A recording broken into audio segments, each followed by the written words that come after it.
జగన్కి ఏదైతే రాహుల్ గాంధీ ఎందుకు మాకు సపోర్ట్ చేయలేదో ఆయన్ని అడగండి. కాంగ్రెస్ పార్టీకి తెలుగుదేశంకి మధ్య లోపాయకారి ఒప్పందం ఉంది, రేవంత్ రెడ్డి ఆ ట్రాన్సాక్షన్ నడుపుతున్నాడు అంటూ చేసిన వ్యాఖ్యల నేపథ్యంలో షర్మిల సోదరి తీవ్ర ఆగ్రహం వ్యక్తం చేసింది.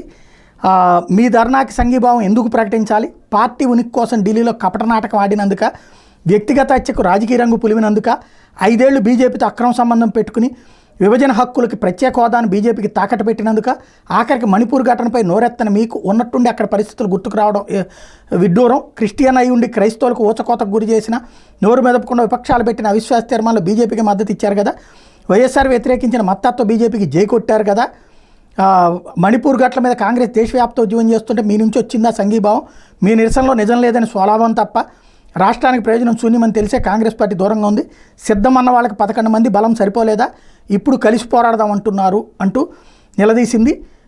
అదే సందర్భంలో ఏదైతే షర్మిల జగన్ మీదన తీవ్ర వ్యతిరేకతనే ఇప్పటికీ కూడా కొనసాగిస్తూ ఉంది.